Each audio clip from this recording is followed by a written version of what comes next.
Galaxy emperor की last episode में आप लोगों ने देखा था वो यूक्जिन जैसे उस एंशिएंट एक्सट्रीम यांग फ्लेम की चपेट में आता है तो वो वहीं पे जल के राख हो गया था। और फिर हमने लिंक को देखा था कि जिसकी बॉडी में वो फ्लेम अनकंट्रोलेबल हो रहा था। अब इसके आगे नेक्स्ट एपिसोड की स्टार्टिंग में हम लिंक को देखते हैं जिसकी आसपास उस यांग फ्लेम की क्लस्टर बना हुआ था जो तेजी से लिंक की बॉडी में एंटर कर रहा था। और फिर हम लोग देखते हैं कि इसकी वजह से लिंक को बहुत ज्यादा पेन की सामना करना पड़ रहा था और उसकी बॉडी में क्रैक्स भी आने लगा था। पर फिर भी और भी ज्यादा मात्रा में हुआ कि यांग फ्लेम्स निकलते हुए सीधा ही लिंक की बॉडी में एंटर कर रहा था। और फिर हम लोग लिंक की प्राइमरी रोल के अंदर देखते हैं जहाँ पे वो फ्लेम्स लिंक की बॉडी के ऊपर गिर रहा था। तो इस वजह से लिंक को पेन भी हो रहा था। और फिर उसकी हेवन डिवोरिंग मेथड की वॉइस कहती है ये एक्सट्रीम यांग फ्लेम पावरफुल तो है, इसके साथ साथ ये बॉडी और सोल को बांड कर देता है। ये अभी तुम्हारी बॉडी में पूरी तरीके से अनकंट्रोलेबल हो चुका है। और फिर हम लोग देखते हैं कि एक्सट्रीम यांग फ्लेम लिंक को फ्लेम चेन से जकड़ने की कोशिश करता है, लेकिन वहाँ से लिंक छूटने की काफी ज्यादा कोशिश करता है, लेकिन वो ऐसा नहीं कर पाता। वो अपनी गोल्डन रियोन शील्ड को भी एक्टिवेट कर लिया था, लेकिन ये फ्लेम पूरी तरीके से अनकंट्रोलेबल हो चुका था। तो ये देखते उसकी ग्लेसपील फ्लेम और ब्लू लोटस एक साथ मिलकर उस फ्लेम को सप्रेस करने की कोशिश करता है। पर हम लोग देखते हैं कि वो एक्सट्रीम यांग फ्लेम उल्टा ही ब्लू लोटस के ऊपर भारी पड़ रहा था। और फिर हम लोग लिंक की बाहर की सीन को दिखाया जाता है जहाँ पे लिंक एक फ्लेम बैरियर में कवर था, उसके नीचे एक फ्लेम की फॉर्मेशन भी आ गया था। और फिर हम लोग देखते हैं कि और भी ज्यादा मात्रा में एक्सट्रीम यांग फ्लेम लिंक की बॉडी में एंटर करने लगा था। यहाँ पे हम लोग देखते हैं कि वो फ्लेम सीधा ही लिंक की प्राइमरी रोल में पहुंच गया था। वो आते ही वो फ्लेम से एक नेट क्रिएट कर लिया था जिससे ब्लू लोटस के साथ साथ लिंक को भी पकड़ लिया था। तो ये देखते लिंक कहते अरे नहीं, ये तो बहुत ही बुरा हुआ, क्योंकि अगर ऐसा हुआ तो इसके साथ साथ मेरी प्राइमरी रोल भी डिस्ट्रॉय हो जाएगा। तो ये देखते लिंक की ब्लू लोटस भी उस चेन के ऊपर अटैक करने लगा था। और फिर लिंक ब्लू लोटस की थोड़ी सी पावर्स को इस्तेमाल करते हुए उस चेन से आजाद हो गया था और तुरंत ही वो ब्लू लोटस की ओर जाम मारता है। और फिर ब्लू लोटस एक स्वॉर्ड में चेंज हो गया था जिसकी मदद से उस चेन से फाइट करने लगा था। और फिर हम लोग देखते कि वो एक्सट्रीम यांग फ्लेम की चेन धीरे धीरे लिंक को जकड़ने लगा था। तो लिंक अपनी स्वॉर्ड की मदद से और भी ज्यादा स्पीड से उसमें अटैक करने लगता है। इस वही पे एक धमाका होता है और फिर सीन शिफ्ट होता है और हमें लिंक की बचपन की मेमोरी को दिखाया जाता है जहाँ पे लिंक की फादर और मदर लिंक को लेकर कहीं पे जा रहा था, यानी कि वो लिंक को डॉक्टर को दिखाने के लिए जा रहा था। और फिर लिंक की पेरेंट्स लिंक को लेकर अपनी लोकेशन पर पहुंच चुका था जहाँ पे गाड़ी से उतरते हुए लिंक की मदर कहती है ये लिंक को दिखाने के लिए आखिरी डॉक्टर है जिसे जी ने ढूंढा है। अगर ये डॉक्टर भी लिंक की बीमारी को आइडेंटिफाई ना कर पाए और इसे ठीक ना कर पाए तो लिंक की फादर कहता है वो वांग दोंग एक सीनियर फिजिशियन है और वो पूरी सिटी के अंदर सबसे बेस्ट है और वो एक मास्टर पिल रिफाइनर भी है, तो यकीनन वो कुछ न कुछ तो जरूर करके देगा। और फिर लिंक की मदर लिंक को लेकर वहीं पे थोड़ी देर अपसेट होकर खड़ी रहती है। वो दोनों लिंक को लेकर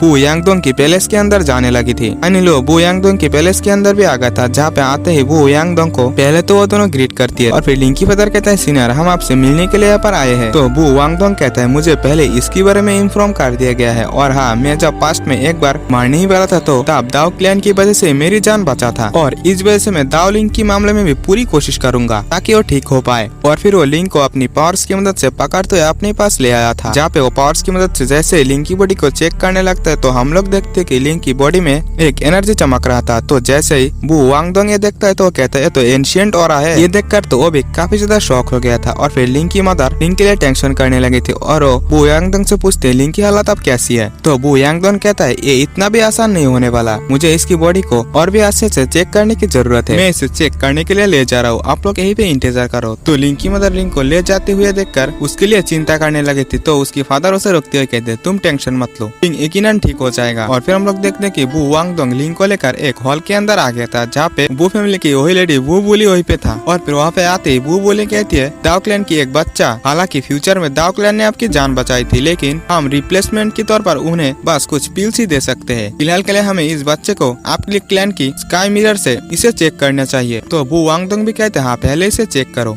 तो ये सुनते वो बोली ने स्काई मिरर को बाहर निकाल ली थी और फिर उस स्काई मिरर से लिंक की बॉडी को चेक करने लगती है। और फिर बू वांगडोंग जैसे लिंक की बॉडी को फिर से चेक करने लगते हैं तो लिंक की यानी कि जब लिंक छोटा था लिंक की उस वर्जन का हम उस मिरर के अंदर देख सकते हैं। और फिर बू वांगडोंग कहता है ये तो एक प्रिमिटिव सेक्रेट बॉडी है जो कि बहुत ही लॉन्ग टाइम से अपीयर नहीं हुआ। तो ये सुनते वो बोली कहती है कि ये primitive secret body ancient time की एक मिस्टीरियस फिजिक्स बॉडी में से एक है। ऐसा भी कहा जाता है कि इसके अंदर लिमिटलेस पोटेंशियल मौजूद होता है। अगर हम इस बच्चे को बड़ा होने दे और जिंदा रहने दे तो हमारी वो फैमिली कभी भी डोमिनेट नहीं कर पाएगा। तो ये सुनते वो वांगडोंग कहता है हम इसे जिंदा नहीं रहने दे सकते। हालांकि ये प्रीमेटिव सेक्रेट बॉडी काफी ज्यादा कीमती है और इसे डिस्ट्रॉय करना एक अफसोस की बात है। तो ये सुनते वो बोले कहते तो आप कहना क्या चाहते हो? आपकी सुझाव ये है कि ये सुनते वो वांगडोंग कहता है मैं एक स्किल्स के ऊपर काफी समय से रिसर्च कर रहा हूँ। अगर ये सफल हुआ तो फ्यूचर हमारा वो फैमिली का ही होगा। और फिर सिनशिप टोतरा में पैलेस के बाहर लिंक की पेरेंट्स के साथ साथ वो वांगडोंग को भी देखते जहाँ पे लिंक की फादर कहीं पे जा रहा था। तो लिंक की मदर भी इसके लिए टेंशन होने लगती है। और फिर हम लोग जाते हुए लिंक की फादर को देखते जो कि वो वांगडोंग की बातों को ही याद कर रहा था, जहाँ पे वो वांगडोंग ने लिंक की मदर से कहा था लिंक की कोर को ठीक करने के लिए एक डिवाइन होली एलेक्सर की जरूरत है। और इस तरह की चीजें काफी रेयर है और ऐसा कहा जाता है कि ये चीजें सिर्फ एंशिएंट माइंस पे मिलता है। और फिर लिंक की फादर कहता है चाहे कुछ भी हो जाए मैं लिंक के लिए इस डिवाइन होली एलेक्सर को कहीं से भी ढूंढ के लाऊंगा। और फिर हम लोग लिंक की मदर को देखते जो कि पैलेस के बाहर ही वेट कर रही थी। तो लिंक भी नींद से जाग गया था और वो अपने फादर के बारे में पूछने लगा था। तो उसकी मदर कहती है तुम्हारी फादर तुम्हारे लिए मेडिसिन लेने के लिए गया है, वो बस आते ही होंगे। और फिर हम लोग नेक्स्ट डे देखते हैं जहाँ पे बारिश भी गिर रहा था और लिंक की फादर लिंक के लिए मेडिसिन लेके पहुंच गया था। तो लिंक की मदर पूछती है क्या तुम ठीक हो? तो उसकी फादर कहता है हाँ मैं ठीक हूँ। और फिर लिंक की फादर तुरंत ही बू वांगडोंग को बुलाने लगा था। वो बुलाते हुए कहता है सीनियर प्लीज लिंक को आप जल्द से जल्द ठीक कर दीजिए, मुझे वो मेडिसिन भी मिल गया है। तो ये सुनते ही बू वांगडोंग लिंक को लेकर उसी कमरे में आ गया था जहाँ पे बू वुली भी मौजूद थी। और फिर बू वांगडोंग बू वुली से कहता है तुम सेक्रेट बॉडी को निकालने की प्रोसेस स्टार्ट कर दो, जहाँ पे बू वुली भी अपनी स्काई मिरर को निकालते हुए उस प्रोसेस को स्टार्ट कर दी थी। तो बू वांगडोंग लिंक की बॉडी में वो मेडिसिन डालने लगा था। इस प्रोसेस में लिंक को भी बहुत ही ज्यादा पेन हो रहा था, इस वजह से वो चिल्लाने लगता है। जहाँ पे हम लोग लिंक की पेरेंट्स को बाहर देखते हैं, जहाँ पे हम लोग देखते हैं कि लिंक की फादर की हालत भी ज्यादा ठीक नहीं था। और फिर लिंक की मदर कहती है मुझे ना जाने क्यों लिंक के लिए बहुत ही ज्यादा बेचैनी महसूस हो रही है, लगता है कुछ गड़बड़ है। तो लिंक की फादर और मदर जल्द से जल्द लिंक के पास जाने लगता है। और फिर हम लोग फिर से लिंक को देखते हैं जहाँ पे वो चिल्लाते हुए कह रहा था मुझे बहुत ही ज्यादा दर्द हो रहा है। और फिर बू वांगडोंग कहता है ये प्रोसेस बस कंप्लीट होने ही वाला है। और फिर हम लोग देखते हैं कि लिंक की बॉडी से वो सेक्रेट बॉडी निकल गया था, जिसकी वजह से लिंक भी वहीं पे बेहोश हो गया था। और फिर हमें रियल वर्ल्ड में दिखाया जाता है जहाँ पे लिंक इस मेमोरी के अंदर से बाहर आ गया था। और फिर लिंक उस समय अपनी शॉट की मदद से एक एनर्जी अटैक सामने की ओर दे मारता है, जिससे वो उस फ्लेम को हरा दिया था। और फिर उसकी हेवन डिवरिंग मेथड की वॉइस लिंक को फिर से कहती है तुम ऐसे ही अपनी कल्टीवेशन को जारी रहो और ऐसे ही आगे बढ़ते रहो, धीरे धीरे तुम्हारा सेक्रेट बॉडी भी रिकवर हो जाएगा।